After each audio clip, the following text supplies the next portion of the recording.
So, dear students, let's continue with the sums of this chapter. The masses of two bodies, one measured to be 15.7 plus minus 0.2 kilogram and दूसरा वाले का 27.3 plus minus 0.3 kilogram. What is the total mass of the two and error in it? So total mass will be m1 plus delta m is the mass and error in the first body जो दिया आपको 15.7 plus 0.2. Then second m2 plus delta m2 ये आपको दिया है second वाला part 0.3 kilogram. Now आपको find करना है टोटल मास. तो सबसे पहले टोटल मास ऐड कर दो m1 plus m2. So m1 plus m2 is 15.7 plus 27.3. आप दोनों को ऐड कर दीजिए m1 प्लस m2 तो मिलेगा 43.0 किलोग्राम. ये आपको मास मिल गया. अब आपको फाइंड करना है उसमें एरर कितना है. तो पहले वाले में कितना है डेल्टा m1, दूसरे वाले में डेल्टा m2 और आपको एरर्स को हमेशा ऐड करना है. So delta m1 plus delta m2 कितना 0.2 plus 0.3 that is 0.5 kilogram. I hope you got it. तो ये था आपका 3.1 first one. Look at the second part. ये हमने वापस इसको एक बार और सॉल्व कर इसलिए ये वही फर्स्ट न्यूमेरिकल्स है. Look at the numerical number 2. Second क्या दिया आपको. The distance travel by an object in time 100 plus minus 1 second is 5.2 plus minus 0.1 metre. तो ये आपको दिया टाइम 100, उसमें एरर दिया प्लस माइनस 1 सेकेंड और distance 5.2 metre, error plus minus 0.1 metre. What is the speed and its error. तो सबसे आपको फाइंड करना है स्पीड. मतलब formula for speed distance upon time. उधर स्पीड डिस्टेंस अपॉन टाइम. तो आपको डिस्टेंस दिया है d, टाइम दिया 100. So we can find the speed first. So your speed will be, look at this part, distance आपको दिया है d by 2 and time 100. Therefore if you divide you will get 0.052 meter per second. अब आपको find करना है errors. तो errors देखो delta distance के अंदर कितना डेल्टा d अपॉन d और टाइम के अंदर डेल्टा टी अपॉन टी.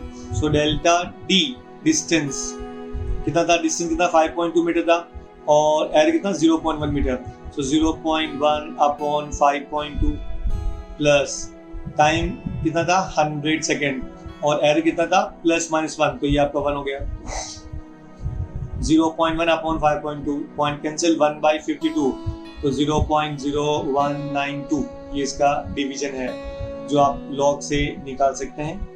या आप सोचो ना कि 1/50 अगर 1/5 कितना होता है 0.2, 1/50 0.02 और ये 50 से थोड़ा सा ज्यादा है तो 0.02 से थोड़ा सा कम तो 0.019.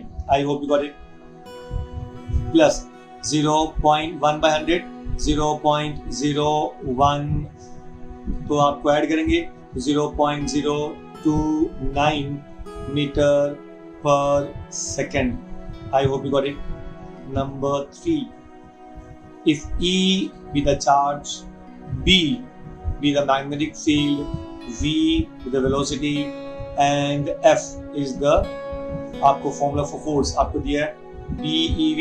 तो बताओ B का डायमेंशन कितना होगा. B का डायमेंशन कितना होगा. याद रखो the formula for force it's BeV. तो सबसे पहले F इज BeV तो B का वैल्यू क्या हो जाएगा F upon EV. F upon EV. I hope you got it. Now F upon अच्छा what the formula for current rate of flow of charges. So I equal to E by T. तो E की जगह पे cross multiply IT और ये V. Now अभी force upon, do you remember the dimension of force? Always L1 M1 T minus 2 upon current का I, time का T. What's the velocity? Distance upon time. Time ऊपर जाएगा तो 10 raised to minus 1. अभी final देखो L1 will get cancel. तो आपका ये L1 का हो गया कैंसल. अभी ये M1 ऊपर है, M1 ऊपर आ गया तो L0 हो गया था. उसके बाद में T1 T minus 1, तो ये T1 again will get cancel आपस में, खाली I1 बचा और ये ऊपर T raised to minus 2 है.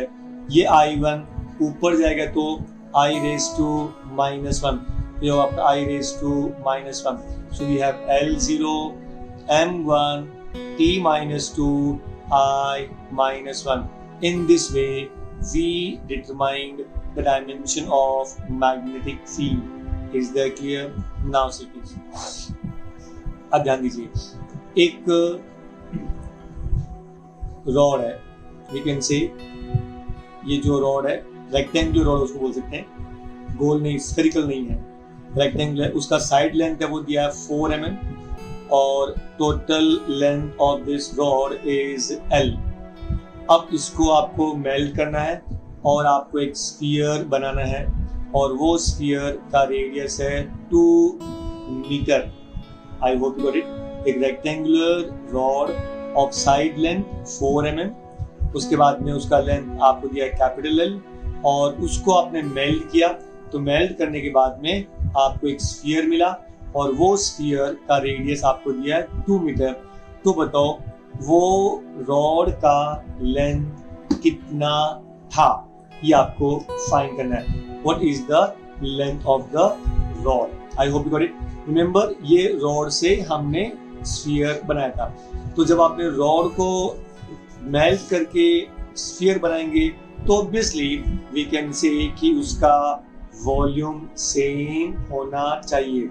I hope you got it. So we can say the volume of the rod is equal to volume of the sphere. Is that clear? Rod बोलो या उसको रोप बोलो की बात है. अच्छा, what is the volume of sphere? It is 4 by 3 pi r cube is equal to what? अच्छा, ये आपका rectangular parallelepiped है. So it is area into L. Area of base, length into breadth into height. Is that clear? तो या area breadth A ये हो गया आपका length भी और length of the rod will be L. So area of base into length will be the volume. I hope you got it.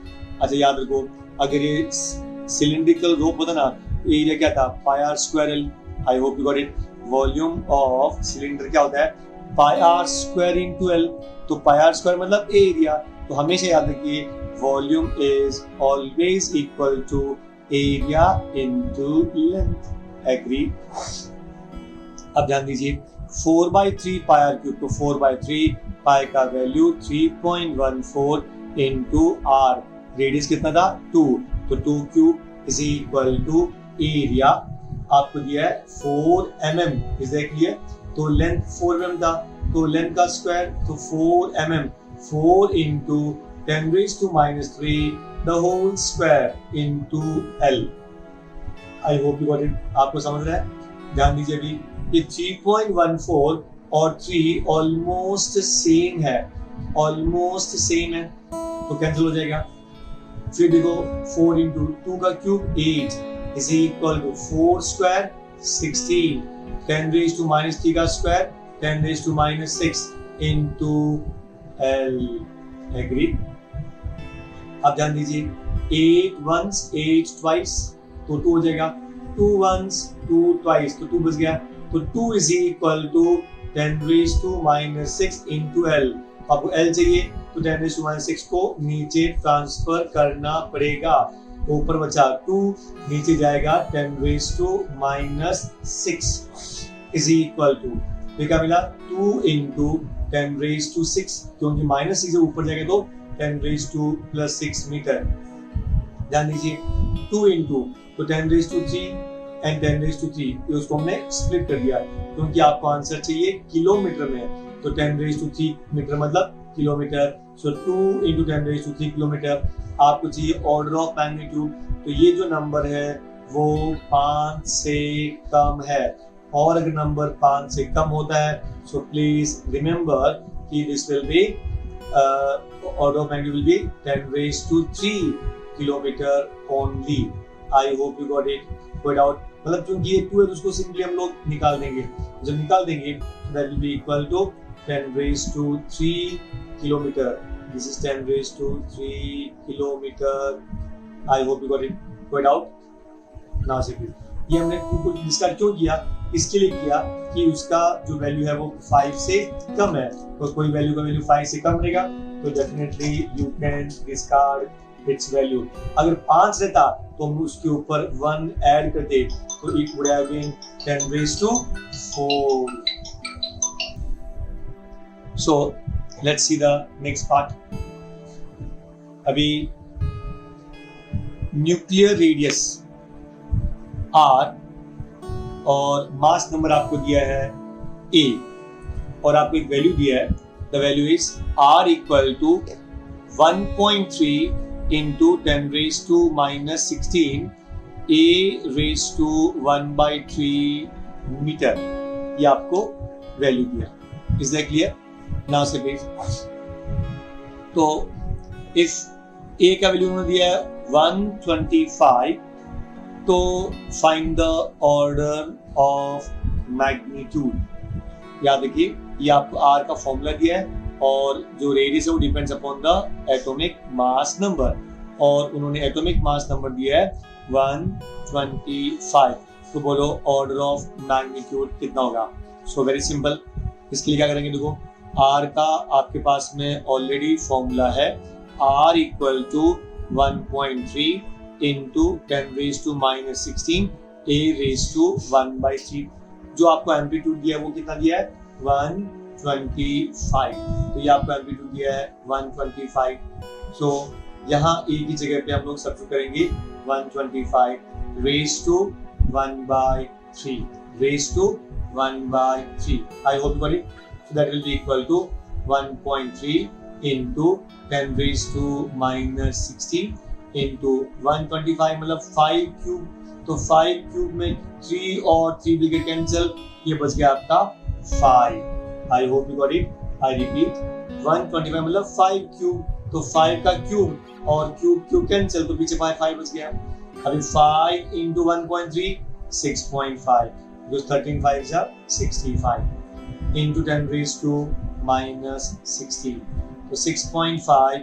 अच्छा अभी ध्यान दीजिए ये जो वैल्यू 6.5 है वो 5 से बड़ा है, ये 6.5 वो 5 से बड़ा है, तो we can say therefore 6.5 is greater than 5। तो ये जो नंबर 5 से बड़ा रहेगा तो उसमें आपको एक ऐड करना है, and therefore order of magnitude will be 10 raise to minus 16 plus 1 10 raise to minus 15। I hope you got it. पक्का? कोई doubt? Now see please next question, question number 6। Now अभी नेक्स्ट पार्ट देखिए।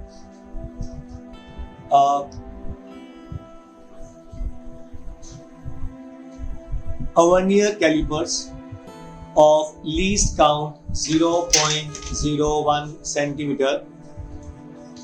आप ये vernier caliper दिया आपको, उसके बाद में L1, L2, L3 and L4 ये आपको 4 लेंथ दे दिया है। तो इनके हिसाब से आपको फाइंड करना है mean length, mean absolute error and percentage error आपको फाइंड करना है। सो वर्नियर कैलिपर आपको दिया लीस्ट काउंट 0.01 सेंटीमीटर। तो सबसे पहले अगर आपको 4 रीडिंग दिया है तो सबसे पहले we have to find the mean value. तो can we say for the mean value L and M मतलब मीन कैसे निकालेंगे? L1 plus L2 plus L3 plus L4 divide by 4, तो 3.14 3.13 मतलब ये चारों जो वैल्यूज है वो आप यहाँ पे रख दीजिए, डिवाइड बाय 4 कर लो, तो पूरा देखो 14 प्लस 11 प्लस 13 प्लस 14 तो 52 तो 0.52 3 4 जा 12 तो 12.52 डिवाइड बाय 4 4 3 जा 12 4 1 जा 4 बाकी बचा 12 4 3 जा सो 3.13 सेंटीमीटर ये आपको मिला मीन लेंथ। क्या मिला आपको? Mean length. I hope you got it. Next part, अब आप फाइंड कीजिए एब्सोल्यूट एरर इन L1। क्या फाइंड करेंगे? Absolute error in L1। तो ध्यान दीजिए L1 आपका लेंथ में जो आपने मेजर किया था और मीन लेंथ आपको मिला 3.13। इन दोनों में जो डिफरेंस मिलेगा वो एब्सोल्यूट एरर मिलेगा। So delta L1 is equal to LM minus L1। Mean length 3.13 minus 3.11 ये आपका फर्स्ट लेंथ था तो 0.02। आई होप यू गॉट इट। उसके बाद में error in L2 will be named as delta L2 is equal to mean length कितना दिया है 3.13 माइनस L2 3.13 तो डिफरेंस विल बी 0। फिर delta L3 is the absolute error in L3 so delta L3 is equal to mean length 3.13 minus measurement 3.14 difference will be 0.01। ये mode का मतलब ये होता है कि अगर आपके पास आंसर माइनस में भी हो तो भी वो प्लस में ही लिखना है। Delta L4 is the error in length 4 that's equal to mode of 3.13 minus 3.14 difference is 0.01 0.01 ये आपका डेल्टा L4। नाउ ये आप अभी आपको इन सब का एवरेज लेना है। इसको हम लोग बोलेंगे mean absolute error. So mean absolute error is delta LM is equal to delta L1 plus delta L2 plus delta L3 plus delta L4 divided by 4। So इनको आप ऐड कर दीजिए 0.02 0.0 0.01 0.01 तो 2 plus 1 plus 3 4 तो 0.04 divided by 4 so 0.01 सेंटीमीटर ये मिला आपको mean absolute error। Then how to find percentage? Very simple, ratio of mean absolute error divided by mean length मतलब delta LM upon LM multiplied by 100। ध्यान दीजिए 0.01 को आपने 100 से मल्टीप्लाई किया this will be 1 upon 3.13 तो 1/3 मतलब 0.33 तो ये that will be percentage error। I hope you got it। कोई डाउट आपको? पक्का ना? सीधा सम number 7। Find the percentage error in kinetic energy of a body having mass 60.0 plus minus 0.3 centimeter moving with velocity 25.0 plus minus 0.3 gram moving with velocity 25.0 plus minus 0.1 centimeter per second। ये आपका given data था।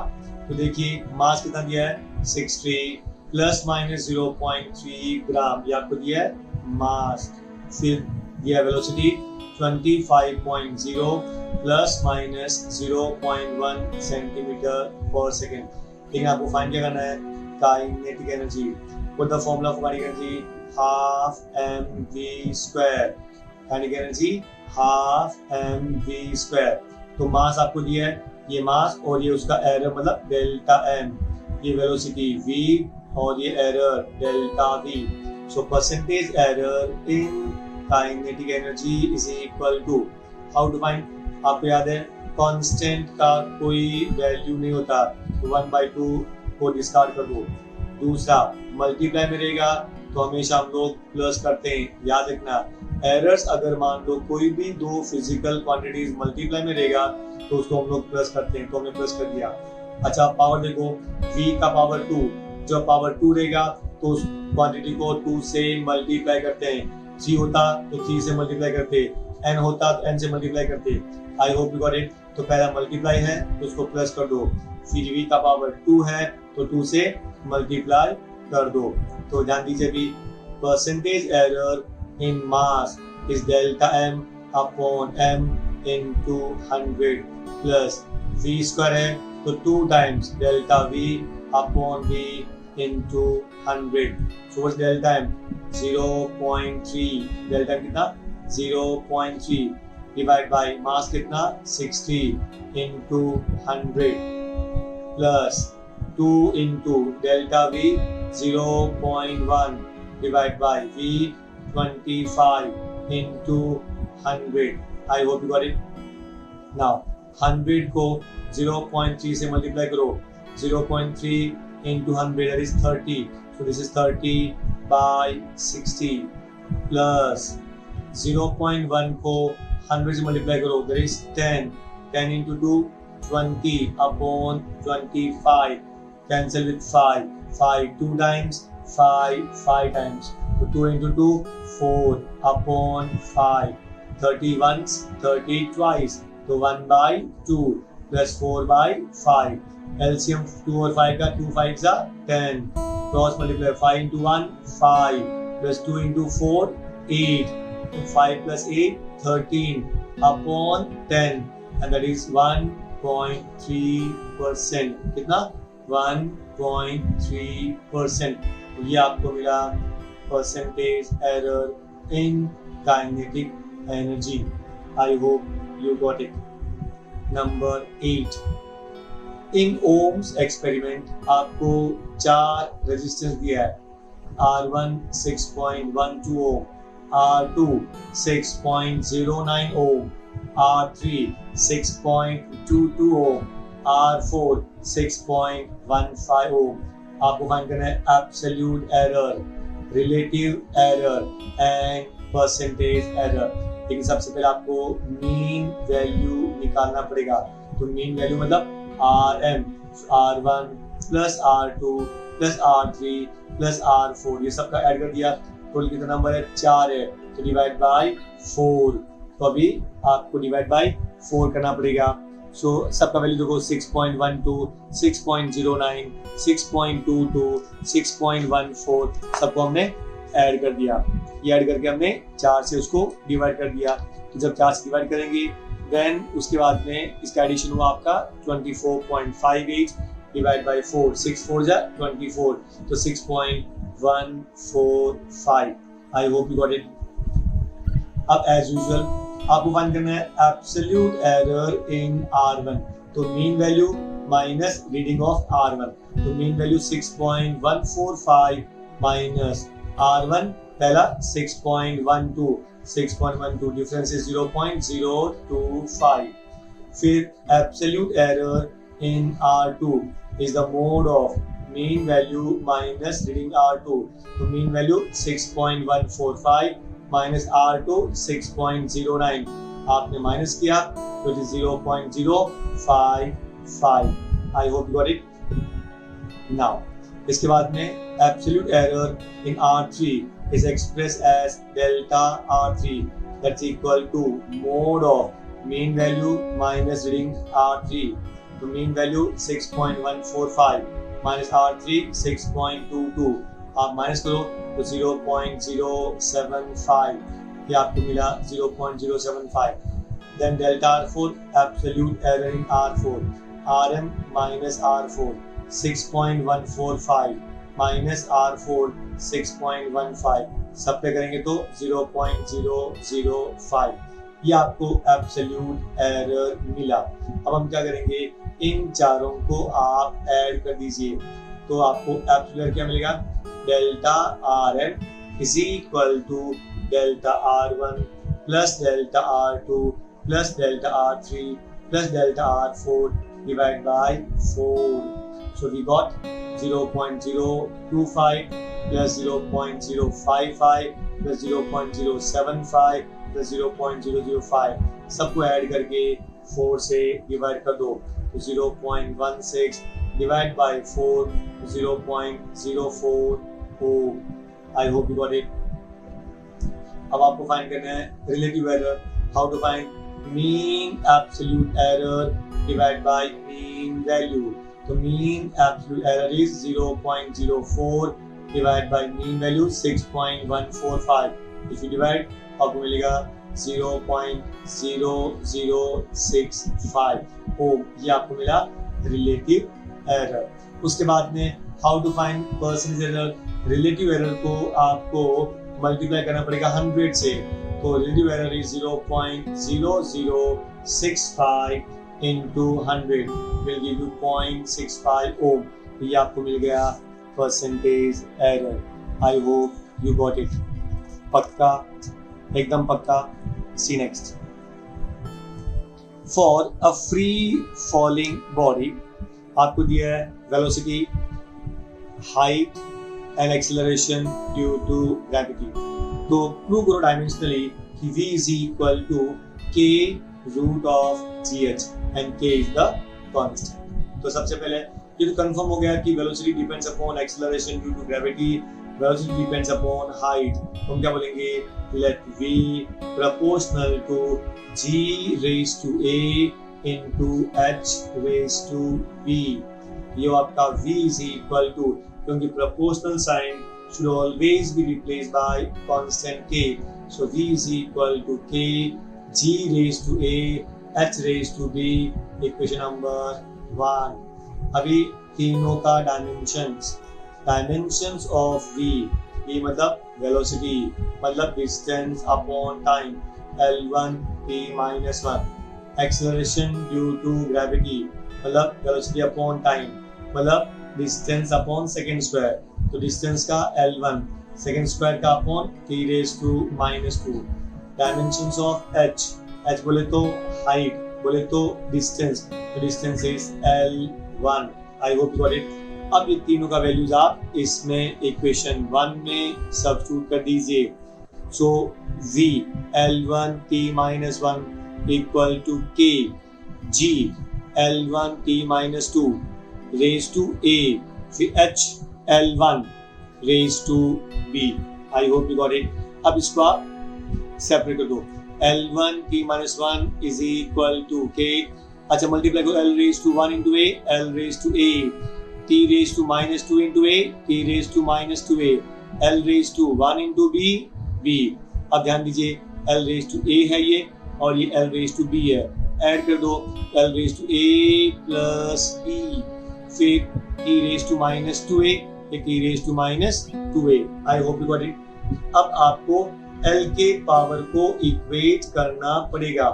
L raised to 1 equal to L raised to a plus b, दोनों का base same है तो a plus b is equal to 1।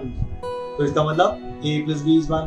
दूसरा t raised to -1, t raised to -2a, तो -1 is equal to t raised to -2a, दोनों का base same है, index number will be added.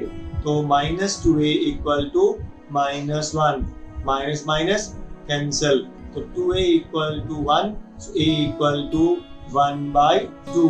तो a का वैल्यू आपको हाफ मिला, ये a का वैल्यू हाफ, इसमें आप सब्स्टिट्यूट करो तो क्या मिला, a मतलब half plus b equal to 1, ये प्लस हाफ है वहां जाएगा तो माइनस हाफ, तो 1 माइनस हाफ हाफ, तो b का वैल्यू मिला हाफ, तो a का वैल्यू मिला हाफ, b का वैल्यू मिला हाफ, तो v equal to k g raise to half h raise to half, and जब हाफ रहता है इसका मतलब वो रूट होता है, so v is equal to k root of g into root of h।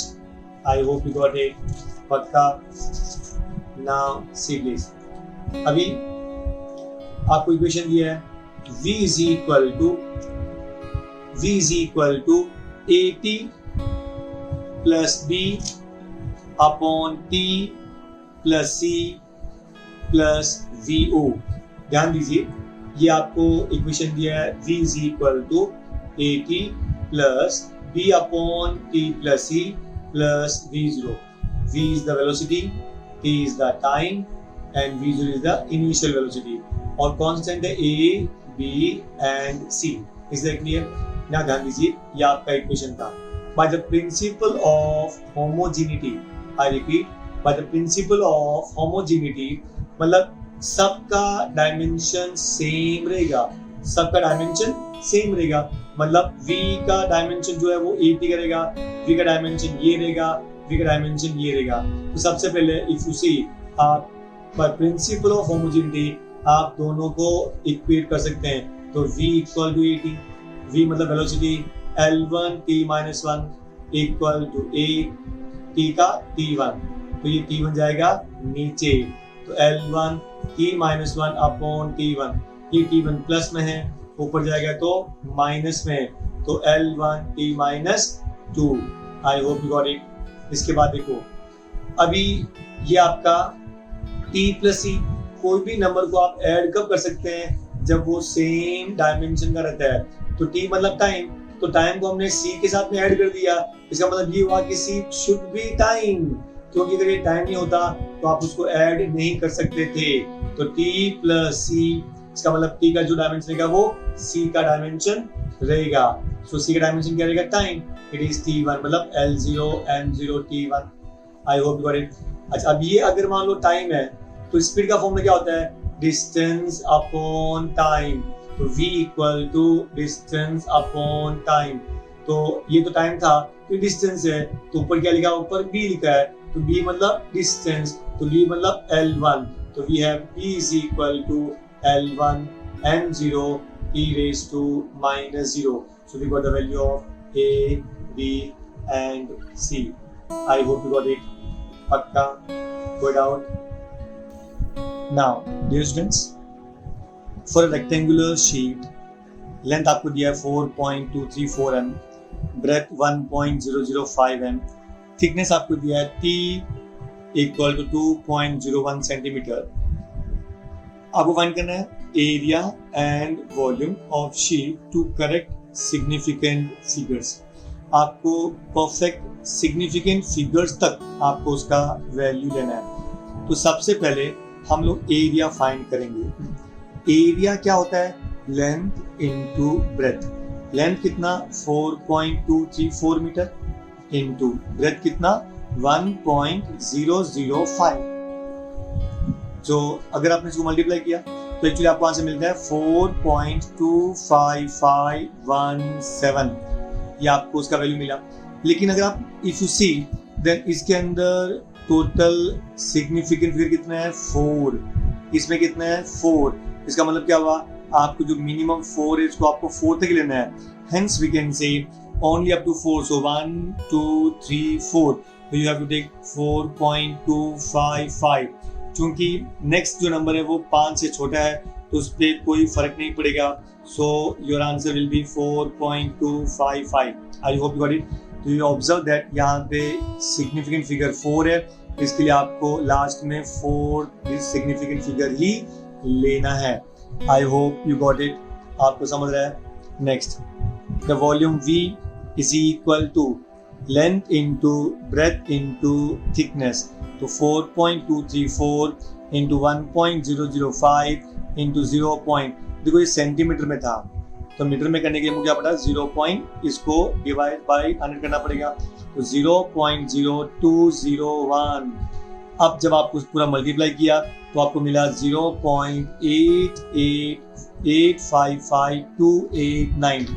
अब ध्यान दीजिए कि इन तीनों के अंदर सबसे कम सिग्निफिकेंट फिगर कितना है? इसमें 1, 2, 3, 4, इसमें 1, 2, 3, 4, इसमें 1, 2, 3, क्योंकि फर्स्ट नॉन जीरो डिजिट से पहले कोई भी जीरो काम में नहीं आता है। And there are only 3 significant figure. So 201, ये आपका 201 हुआ, तो ये हो गया आपका 3।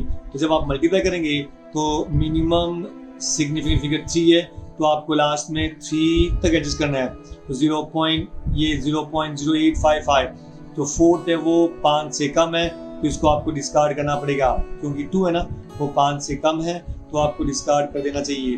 तो 0.0855 and finally we can write 8.55 into 10 raised to -2. I hope you got it. Next, अभी for cylinder, अभी सिलेंडर के लिए देखिए, length L 4.00 plus minus 0.001 centimetre, radius R 0.0250 plus minus 0.001 centimetre, mass 6.25 plus minus 0.01 gram. Calculate the percentage error in density, आपको density निकालना है। पहले मुझे बताइए what is the formula for density. Density is equal to mass upon volume. Density is equal to mass upon volume. तो ध्यान दीजिए, density is mass upon volume, so we can से अभी इन दिस केस लेंथ आपको दिया है 4.00 plus minus 0.01, then R 0.0250 plus minus 0.001 centimetre, mass आपको दिया 6.25 प्लस माइनस 0.01 ग्राम।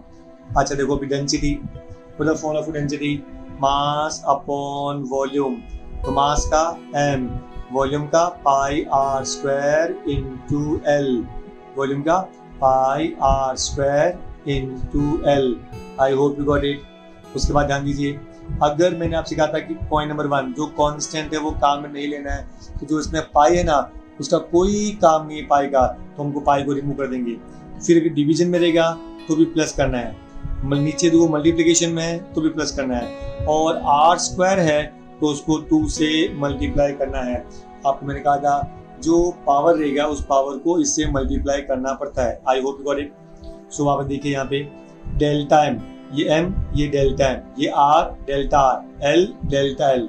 सो डेल्टा m आपको दिया है 0.01 upon 6.25 into 100 plus 2 into delta r 0.001 upon 0.025 into 100 plus delta l 0.001 upon 4 into 100 से मल्टीप्लाई कर दो, 0.01 इंटू 100 1 अपॉन 6.25 प्लस 100 को 0.001 से मल्टीप्लाई करो तो आपको मिलेगा 0.1 इंटू 2 0.2 डिवाइड बाय 0.025 प्लस 100 को इससे मल्टीप्लाई करो 0.1 डिवाइड बाय 4। अब ध्यान दीजिए, तो 1 अपॉन 6.25 प्लस, अगर आप पॉइंट रिमूव करेंगे 2 डिजिट तक तो ऊपर हो जाएगा आपका 1 2 20 और नीचे 2.5, तो 20 अपॉन 2.5 प्लस 0.1 अपॉन 4। अभी एलसीएम लेना पड़ेगा, तो 2.5 into 4 that will be 10, 10 into 6.25 will be 62.5। तो तीनों का एलसीएम हो गया 62.5, 62.5 डिवाइड बाय 6.25, तो बाकी बचेगा 10, तो 10 इंटू 1 10, फिर 62.5 डिवाइड बाय 6.2.5, इनका multiplication approximately 25, 25 into 20 500 plus 62.5 divide by 4, मतलब इनका मल्टीप्लिकेशन ऑलमोस्ट 15, 15 से 0.1 से मल्टीप्लाई करो तो 1.5625। अब उसको आपने ऊपर वाले को ऐड कर दो, 510 11.5625 divided by 62.5 will give you 8.185. I hope you got it. आपको समझ रहा है पक्का? नाउ सीधा for a physical quantity, आपको देखो वैल्यूज दिया है। For a physical quantity x is equal to a raised to 4 b raised to 3 divided by c raised to 1 by 3 d raised to half। ध्यान दीजिए, अब ये अच्छा सबका वैल्यूज दिया हुआ है कि percentage error in a is 2%, b में 3%, c में 3%, d में 4%। ठीक है। अच्छा वापस देखो रूल आपको मालूम है, अगर डिवीजन में है तो भी प्लस आएगा, मल्टीप्लिकेशन में है तो भी प्लस आएगा। इसलिए क्लियर, मतलब इन दोनों का मल्टीप्लिकेशन में तो प्लस आएगा, फिर ये डिवीजन में तो भी प्लस आएगा, मतलब errors are always to be added. Is that clear? तो सबसे पहले a का पावर 4 है तो 4 से मल्टीप्लाई करना पड़ेगा, b का पावर 3 है तो 3 से मल्टीप्लाई करना पड़ेगा।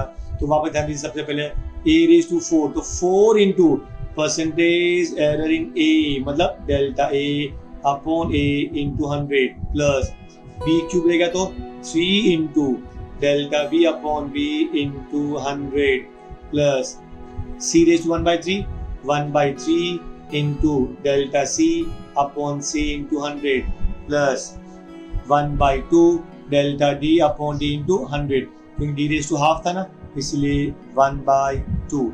I hope you got it. कोई डाउट आपको? Now see please. अभी percentage error in a is 2%, तो 4 into 2% plus 3 into percentage error in b is 3%, तो 3 इंटू 3 प्लस c का 3%, तो 1/3 इंटू 3 प्लस 1/2 इंटू 4। तो अब इनको सॉल्व कर लीजिए। 4 into 2 8, 3 into 3 9, 3 3 cancel, 1 2 1 2 2 2 times is 2, add कर लो 2 plus it is 8 plus 9 plus 1 plus 2, तो 9 plus 1 10, 8 plus 2 10, 10 plus 10 20%। I hope you got it. कोई डाउट आपको? नेक्स्ट, अब ध्यान दीजिए, सिग्निफिकेंट फिगर्स आपको फाइंड करना है। फॉर एग्जांपल आपको वैल्यू क्या दिया है? 0.003 मीटर स्क्वायर। तो पहला नॉन डिजिट नंबर के पहले जितने भी जीरो है उनका कोई वैल्यू नहीं है, and therefore there will be only 1।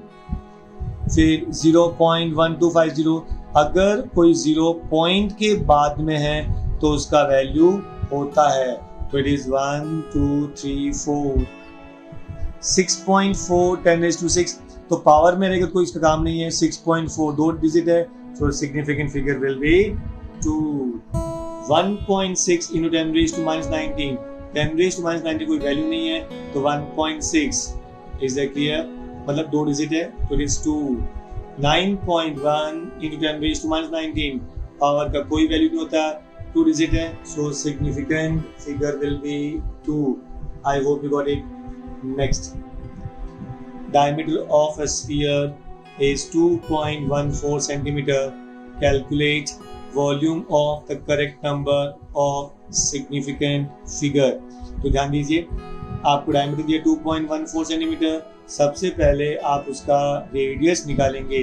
So diameter is 2.14 centimeter. Radius will be d by 2. तो d is 2.14 divided by 2, 1.07 centimetre. ये आपको मिल गया रेडियस।